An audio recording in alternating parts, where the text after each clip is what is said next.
Mr. President, if we didn't have enough to worry about, as the presiding officer and this senator has to worry about cybersecurity in our capacity on the Armed Services Committee, if we didn't have enough to worry about what all's happening where Americans are being threatened to be exchanged, some of our diplomats, for questioning, which in effect would be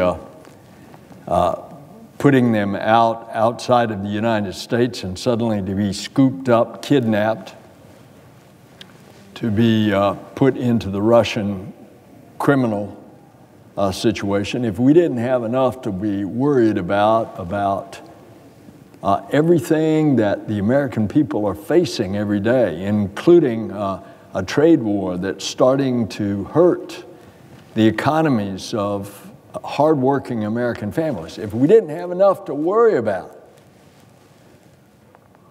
wouldn't it be nice that we would only have to worry about that, but now we have to worry about 3D printing hard plastic guns that cannot be detected by all the detectors at the airports that we are frequently encountering as we go through TSA, and not even speak of all of the protections that are around this building right here in trying to keep out harm from being done to otherwise hardworking Americans, a lot of them right here in this Capitol complex. But replicate this throughout all of the governmental entities, courthouses, city halls, obviously airports, seaports, the entrance into military bases, and it goes. How about courtrooms? And it goes on. And now, there is the capability of 3D printing of which the plans, the blueprints for putting together a 3D printed gun are now going to be allowed on August the 1st to go up on the internet. I don't understand why that is being allowed. Now, it's true that there are plans that are out there because when there's anything, it's going to get out there on the internet. But to say as a matter of governmental policy that we're not going to try to stop something that we try to stop every day in our activities going into an airport or a government building, and we're going to suddenly put the plans out there so people can go around and manufacture with hard plastic a gun that looks like this or some variant therein, of which you grab the handle here and you can see there's the trigger. You do that, and you suddenly have a lethal weapon that can't be detected by a metal detector. What are we coming to? It's hard to overstate how dangerous these plastic guns can be. And you say, well, maybe just like the Clint Eastwood movie about 25 years ago, that was the Secret Service protecting the president. You say, well, you could catch the bullet, even though that bullet got through disguised as a keychain. But now you don't have to have metal bullets because you can create such a hard plastic that it would serve the same thing. And this, we're going to put up on the internet the plans how to put this and to manufacture it.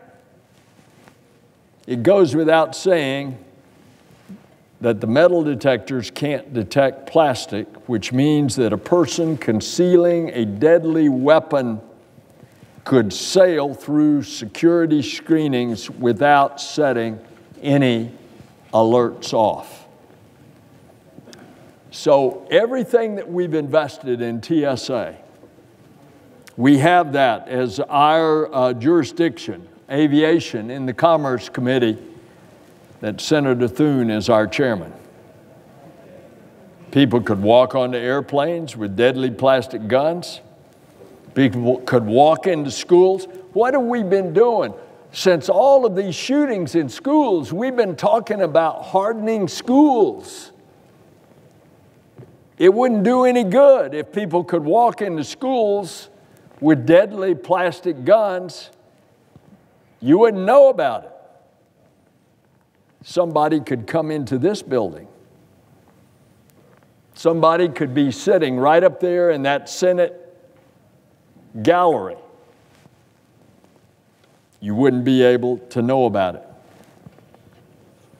Many of us have recognized this danger for years. It was prophetic in that Clint Eastwood movie. In fact, we have a law in the books that requires all firearms to be manufactured with a metal part recognized by metal detectors. But there's a loophole in that law. Manufacturers can skirt the rules by simply attaching a removable metal piece to a plastic gun. And the consumer can remove that metal removable part.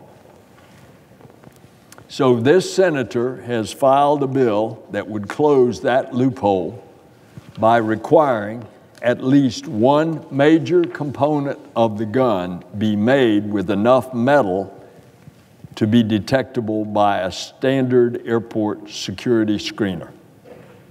That's just common sense. But that doesn't get to the greater problem of putting the plans out on the internet. When these plastic guns are a clear and present danger to the security of our communities, and the administration, the Trump administration, has just acted to make it easier for people to manufacture these plastic guns in private, endangering everybody. Last week, the Justice Department and the State Department abruptly settled a 3-year-long battle to prevent a self-proclaimed anarchist from posting blueprints on how to make 3D printed guns, including an AR-15 semi-automatic rifle, online for the public to access and download. And let me say what that was. The U.S. Department of Justice and the U.S. State Department abruptly settled a legal battle to prevent that. And the administration's decision in that settlement paves the way for the man to post his blueprints online on August the 1st. Once those blueprints go live, we'll never get them back. When the genie gets out of the bottle, you can't stuff him back in.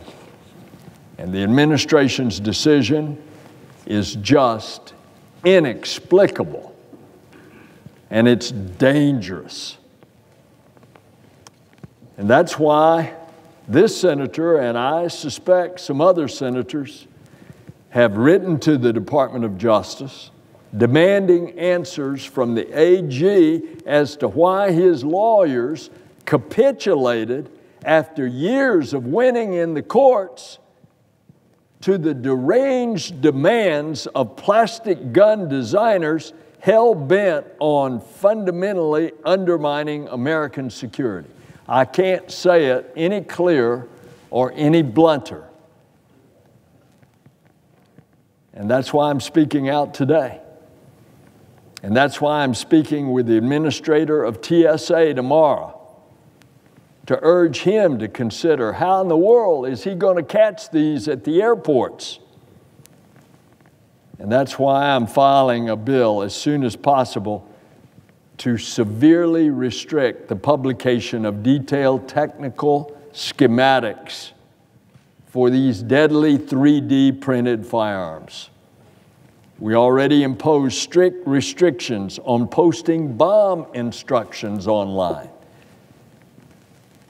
Why in the world, if you can't post bomb instructions, would you want to be able to post instructions of how to manufacture that? So this senator from Florida is here urging the Trump administration to suspend that settlement immediately. Our colleagues are going to fight tooth and nail to prevent these blueprints from getting published. But the power to stop the blueprints lies before August the 1st, and it rests squarely with the Trump administration. I never knew, Mr. President, that I'd have to come to the Senate floor to make a speech like this. But this is no fooling time, and the clock is ticking because this is July 25th, and that deadline when those prints will go up on the internet is August the 1st. Mr. President, I yield the floor.